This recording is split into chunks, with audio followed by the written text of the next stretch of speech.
Merci, Monsieur le Président. Amiral, les espaces maritimes ne se limitent plus aujourd'hui à la surface ou aux zones côtières. Ils recouvrent désormais ce qu'on appelle les nouvelles frontières de l'humanité, en particulier les grands fonds marins.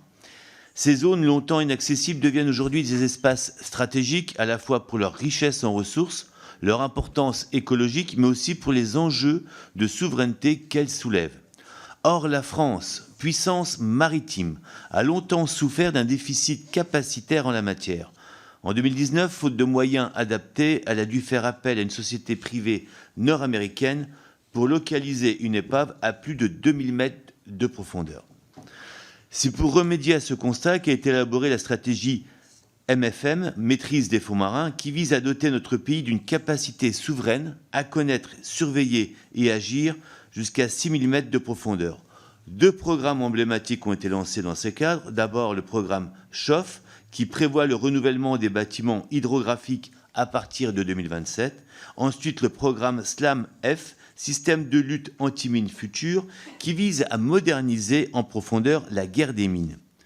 Dans ce contexte actuel de montée des tensions sur le globe et du flou concernant l'articulation de cette stratégie MFM avec les autres composantes de la lutte sous-marine, pensez-vous que les programmes SLAM-F et CHOF sont assez dimensionnés au regard de l'ambition française? Je vous remercie. Je vous remercie vraiment pour cette question parce que je m'aperçois que je ne l'ai pas abordé pendant mon exposé liminaire, faute de temps.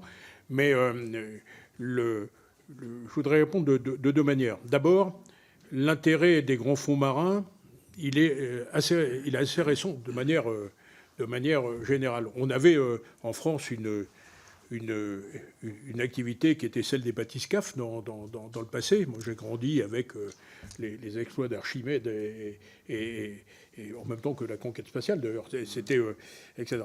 Et puis, c'est vrai qu'on l'a un peu délaissé au fur et à mesure du temps.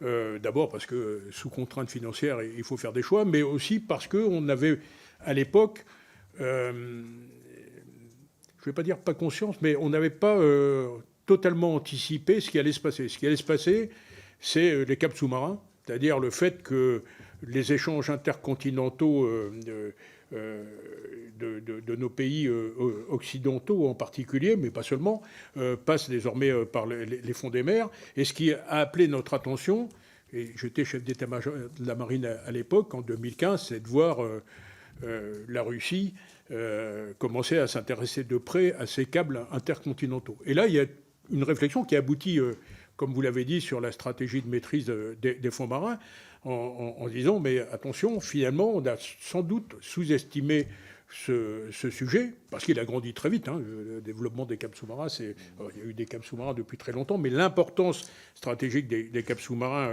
elle est assez récente.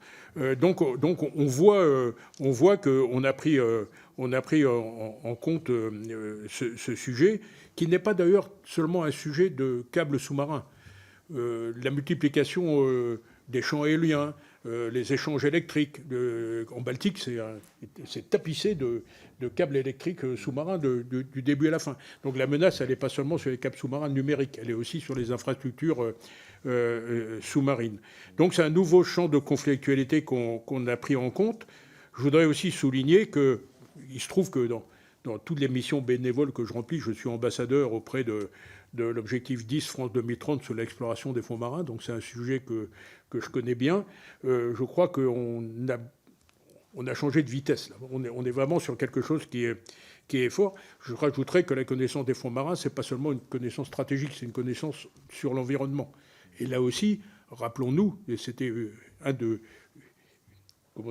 mes énervements, je vais dire ça gentiment, de mes énervements quand j'étais chef d'état-major de la marine, où j'entendais parler de forêt équatoriale, et je passais mon temps à l'époque à rappeler que la mer était aussi importante pour l'environnement que les forêts équatoriales. C'était il y a 10 ans. Donc depuis 10 ans, on a beaucoup cheminé, on a beaucoup pris en compte tous ces sujets stratégiques et environnementaux, et je ne peux que m'en féliciter.